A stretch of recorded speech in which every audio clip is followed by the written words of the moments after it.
Hello and welcome to another episode of Virtual Legality. I'm your host, Richard Hoeg, managing member of the Hoeg Law Business Law Firm of Northville, Michigan. And today we've got an interesting story to talk about. Before we do, I strongly suspect that a number of the phrases and words that I say in this video are likely to rub the YouTube robots the wrong way. So if you could share the message, tell folks that we are out here, help that engagement and help spread this particular video. My guess is you'll be doing it commercial free because I would be willing to bet that YouTube will demonetize this. And why will they demonetize it? Because we are going to be talking about something called QAnon, in respect of a Twitter ban that went into effect last night. Now, if you are like me, you might have heard the phrase QAnon in various places across the internet, but aren't probably that familiar with it. It's a conspiracy theory type organization, belief system that originated in some of the darker corners of the web, and Twitter has decided that enough is enough, so they're going to get rid of the whole darn thing. Now, with that as background, let's take a look at what Twitter actually said about it. Twitter safety in a tweet last night, 8 p.m., prime news coverage time if you're Twitter, which is its own story. We've been clear that we will take strong enforcement action on behavior that has the potential to lead to offline harm. In line with this approach, this week we are taking further action on so-called QAnon activity across the service. We will permanently suspend accounts tweeting about these topics that we know are engaged in violations of our multi-account policy, coordinating abuse around individual victims, or are attempting to evade a previous suspension, something we've seen more of in recent weeks.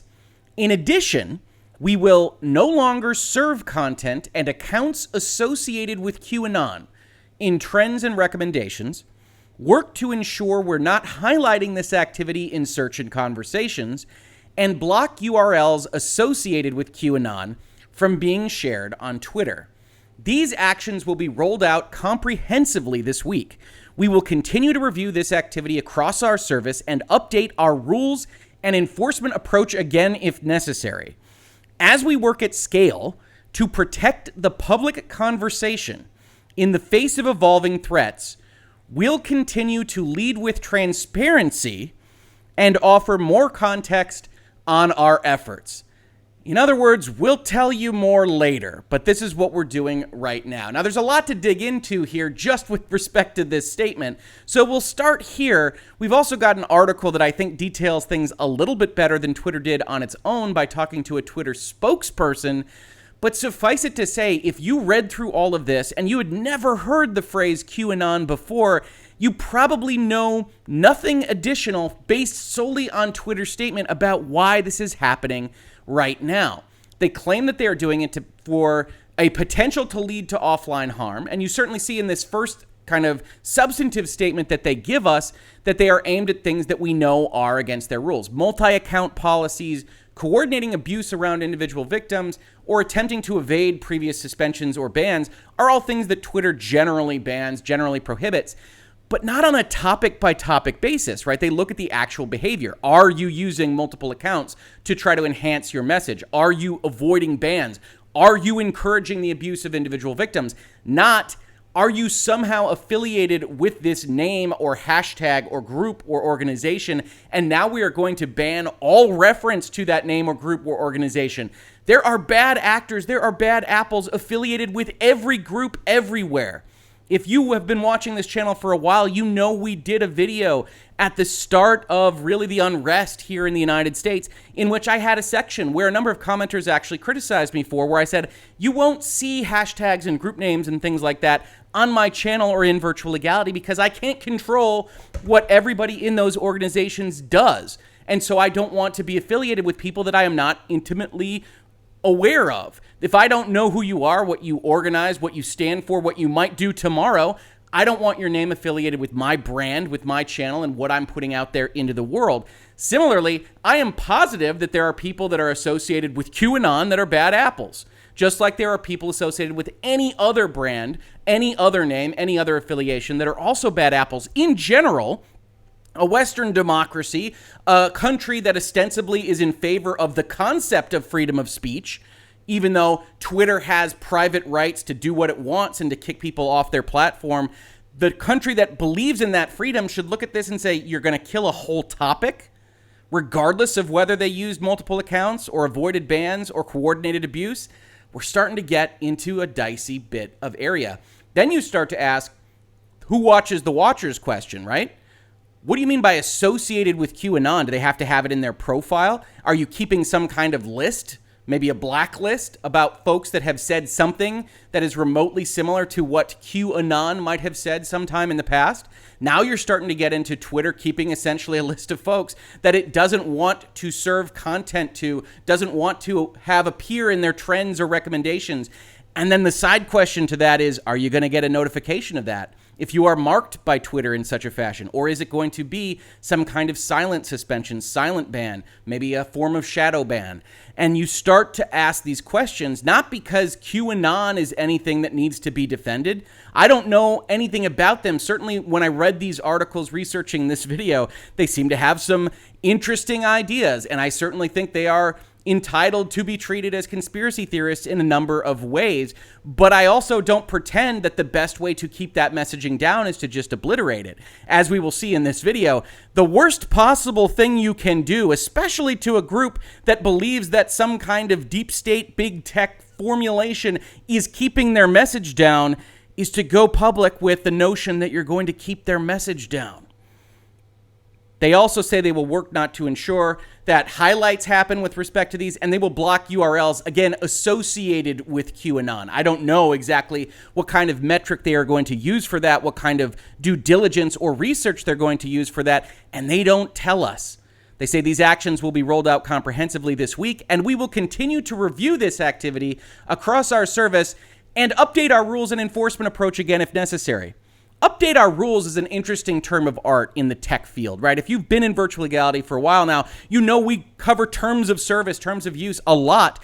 And one of the terms that is always in those kinds of documents, wherever they might appear on the internet and with respect to whatever service you might be using, is that they can be amended really at any time and for any purpose by the platform holder, whether that's YouTube or Facebook or Twitter or Twitch or whomever. And while they can update that, we have to be aware of what those changes are, and we've regularly covered changes in Twitter's approach to enforcement. The fact that they think that they might need to, quote-unquote, update their rules to do this kind of thing, I think should cause a chilling effect for those of us that use the service, because they are admitting that they don't necessarily have the tools right now in the wording in their own documents to do what it is that this looks like. And we'll see, there isn't a great rule that they can point to say we are going to ban a topic. We are going to identify things that are associated with that topic, and we are going to ban them, suspend them, no longer serve their content. And we are going to be the judge, jury, and executioner of who is, quote unquote, associated with that topic. Heck, just by putting this YouTube video out there, I might on Twitter be identified as associated with QAnon, and what then happens to my Twitter profile and Twitter account. That should be a question that everybody is asking, regardless of where you fall on the QAnon conspiracy spectrum. And I don't fall anywhere in particular. Finally, they finish off with the most laughable tweet. As we work at scale to protect the public conversation, nothing says protecting a conversation like banning a portion of it. And in the face of evolving threats, which we will not name here and which you should figure out on your own, we'll continue to lead with transparency. Maybe they mean it on a more quantitative basis. Whatever transparency we're giving, we're going to continue to give it, because it certainly isn't transparent right now. Maybe they are just committing to this level of opacity in the future, because this is not transparent. They don't say exactly why this is happening right now. They don't say what QAnon folks have done. They just kind of wave their hands at coordinating abuse, potential to lead to offline harm, and then they lower a sword of Damocles. They hit with a very strong hammer, and everybody that has anything that doesn't talk exactly about what Twitter wants you to talk about should be concerned, because this is the kind of weapon that they are likely to wield again and again and again, especially as we move towards November in the United States. Now, if you're like me, you immediately wanted to know more about this. That's a big ban. I've never seen anything like this on social media yet. So I said, okay, what is this all about? So I went to the NBC News article, and it says Twitter bans 7,000 QAnon accounts, limits 150,000 others as part of a broad crackdown. the company will classify QAnon as coordinated harmful activity, in part because of a rise in harassment targeting high-profile critics of the president. I like that subheading because I said, okay, that's at least something to hang their hat on. I'm interested in this article to find out more about that subheading. Well, unfortunately, the news is that there is nothing in this article that talks at all about this subheading, nothing that Twitter gave to NBC News that suggests that there is a rise in harassment targeting high-profile critics of the president. NBC News actually has to go back and pull up articles from 2019 to suggest why QAnon might be a problem. And so we're left again in this kind of morass of what is actually happening here. Twitter announced Tuesday that it has begun taking sweeping actions to limit the reach of QAnon content, banning many of the conspiracy theories followers because of problems with harassment and misinformation. Now, for one, did you see any reference to misinformation in the Twitter thread? I certainly didn't, and there's a good reason for that. When Twitter starts to come out and say, we are banning this thing because it misinforms, you start to get the idea that what Twitter doesn't ban, Twitter is blessing, is putting a specific halo around that this is correct information and that this is misinformation. And that starts to get into problems, as we'll see at the end of this video. The action will affect 150,000 accounts, said a spokesperson who asked to remain unnamed because of concerns about targeted harassment of social media employees.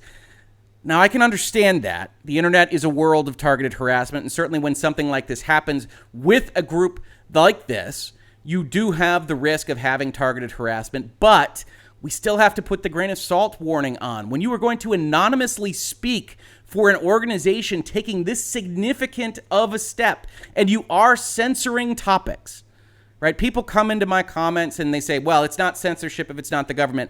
I agree. It's not a violation of the Constitution. Nobody is being threatened to be thrown into prison or have their livelihood taken away because Twitter won't let you tweet on their platform, or maybe they'll just shadow ban you and they won't let others see the tweets on their platform. But it is still a form of censorship. It is still a reduction in the freedom of speech. It is still a reduction in the battle of ideas.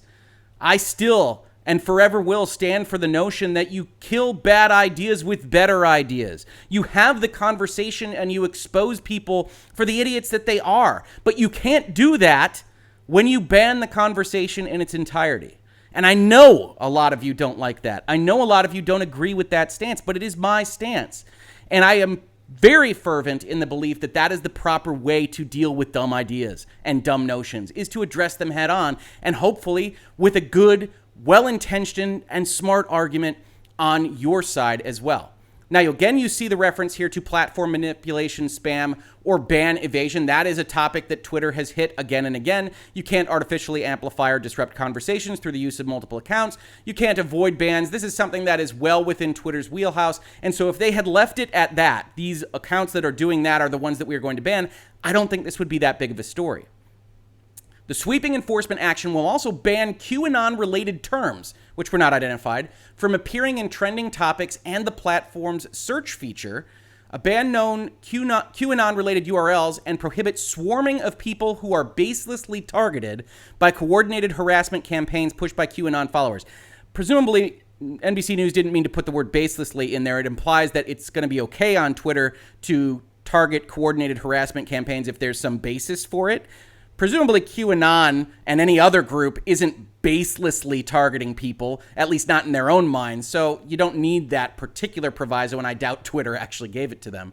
The spokesperson said that while the targeted enforcement fell under Twitter's existing platform manipulation rules, as we just said, its classification of QAnon material and behavior as coordinated harmful activity was a new designation. Now, note that word harmful. It's going to match up with another word we see in one of the most important statutes regarding the internet, and one that is going to come under fire again because of actions like this. But they are trying to say it's more than just platform manipulation.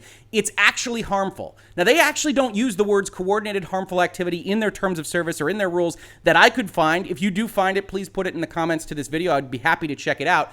It appears to be a reference in general to the kind of overall concept that you see under their abuse terms, where they say that we prohibit behavior that encourages others to harass or target specific individuals or groups with abusive behavior.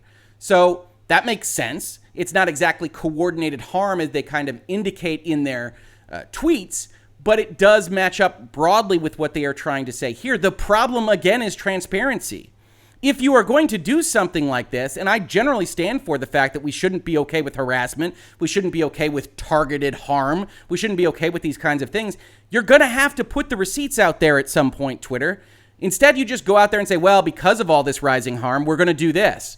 But it's not obvious to someone sitting on the outside like I am, probably like you are if you're watching this in Virtual Legality. So you wind up with an action that just censors speech. And even if I would be in favor of it, you didn't give me the backing to use that I might say, okay, well, I'm not in favor of censoring speech in general. This crosses the line, and I can understand why you did it. You didn't give me enough information.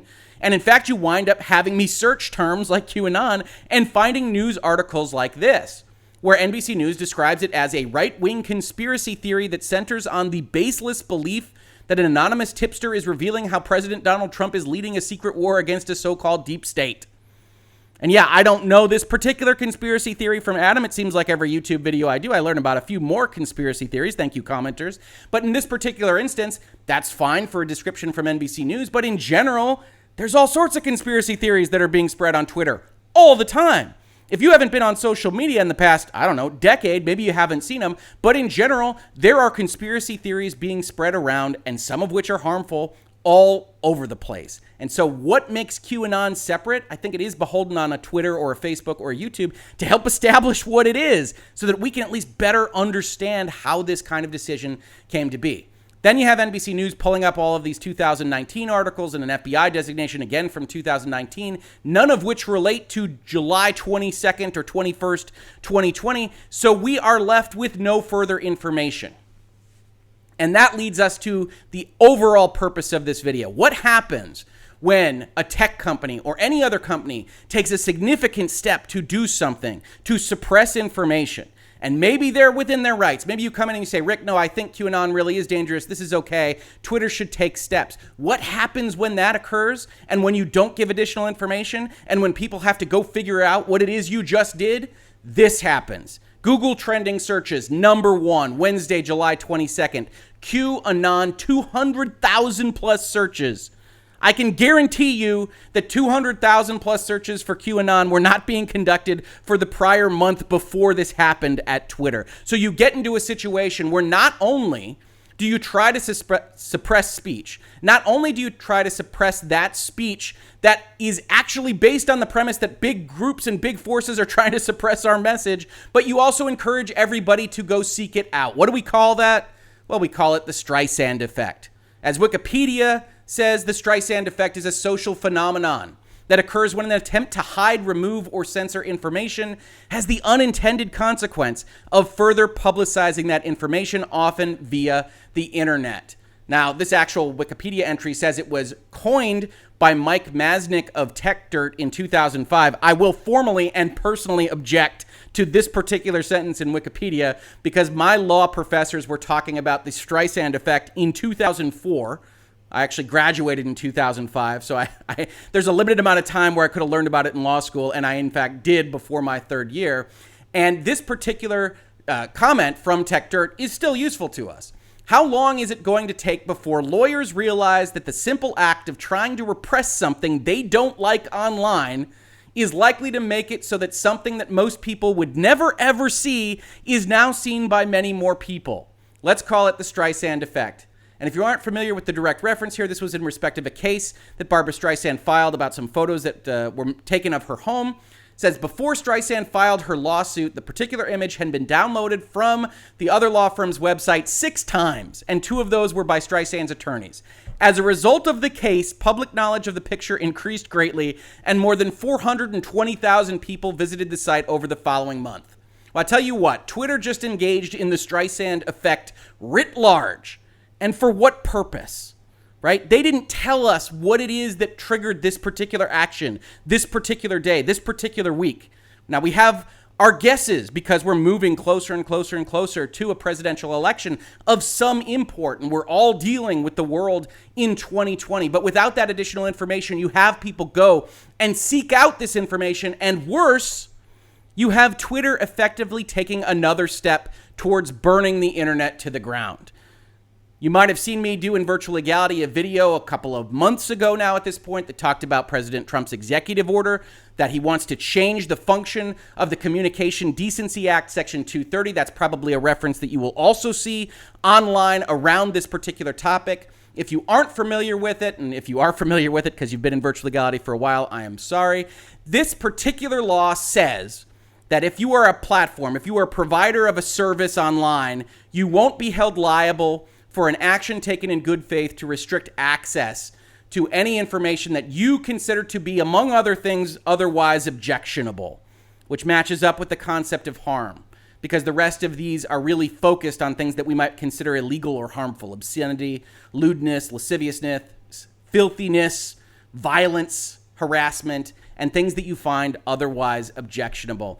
And what you will also see online is reference to making Twitter or Facebook or whomever into a publisher rather than a platform, and that distinction is somehow important. Now, if you haven't followed my videos before, there is no distinction in the law between platform and publisher. But what there is a distinction on is whether or not you are an interactive computer service or an information content provider. And what's important here is that what the liability shield of Section 230 does is it says you, platform holder, are not responsible for information generated by third parties. You are responsible for your own information. If for some reason the Twitter safety tweets were defamatory or otherwise illegal, they're not, but pretending that they are, then Twitter could, of course, be sued on what Twitter says. But they can't be sued for what Stacey Walker says or Melissa Tate or anybody else that responds to their tweets. That's a third party under CDA 230. But where people get confused/concerned is that at some point, a platform, just by logic, would become an information content provider under this definition. And we've covered this before, that an information content provider under this law is someone that is responsible in whole or in part for the creation or development of information. And the example that I usually use here, and this is nowhere close to happening on Twitter, so use it only as an example, is that if we can imagine a Twitter or a Facebook or a YouTube that used its moderation powers under these two sections, you won't be treated as a content provider just by the nature of you operating a service. You're allowed to moderate your actual service contents. And if that platform eliminated everything but pro-Trump tweets or posts or everything else, they would have a hard time claiming that they were not developing information content essentially as a kind of sculpture, right? Sculptures start in blocks and you get rid of everything you don't want to wind up with the statue that you do want. There is a notion that at some point down the line, one of these services could go far enough that what they have ultimately done by eliminating everything that is contrary is endorse what they have allowed to survive, as a sculptor does with the statue that they make. That isn't happening yet. And I know people get concerned about these kinds of things, and I know people look at platform versus publisher. The God's honest truth is that it would take a change in the law to get to that understanding because of how strong this language is. No provider or user of a service shall be treated as the publisher or speaker of any information provided by another information content provider. You have to trip from service to provider in a way that is very unlikely to be seen in the court system. And I know that frustrates a number of you on both sides of the political spectrum that come out and see these platforms doing things that you don't view as just. And I don't disagree with you. I think Twitter is very selective in who it decides to punish, just like I think YouTube is and Facebook is. And big tech really does need to have a reformation of its laws, because if they don't, and Twitter takes these kinds of actions, not only do they completely fail in their censorship, and not only do they encourage the president to have executive orders signed against them, but there is no solve coming from the other side. If you aren't familiar with it in the United States, and this channel was a lot smaller when Virtual Legality episode 160 went up, Joe Biden gave an interview to the New York Times where he said specifically that 230 needs to go. And if you think at all that platforms and the internet at large needs to have some ability to say we're not liable for what the crazy person put in our forums, as I do, then this should scare the heck out of you, because Twitter is being reckless with the powers and the benefits that they have been given. They are doing it poorly, to no or negative effect, and they are encouraging both Republicans and Democrats to make trouble for the internet that you and I and everybody else knows and loves, and all under the auspices that transparency is core to everything that they do. This has been Virtual Legality for today. If you enjoyed this video, I don't know if you can actually enjoy the kinds of things we talked about today, but if you found it interesting, please like, subscribe, share it around. I do think this video is pretty likely to be demonetized just because the robots tend to capture when you say phrases like the ones that we said today. So I always appreciate you sharing this on forums or other places that you like that I can't get to because I'm otherwise making these videos or practicing law. If you caught this on YouTube, thank you so much for watching. And if you listen to it on podcast form, thank you so much for listening. And I will catch you on the very next episode of Virtual Legality. Virtual Legality is a YouTube video series with audio podcast versions presented as commentary and for education and entertainment purposes only. It does not constitute legal advice and does not create an attorney-client relationship. If you have legal questions about the topics discussed, please consult your own legal counsel.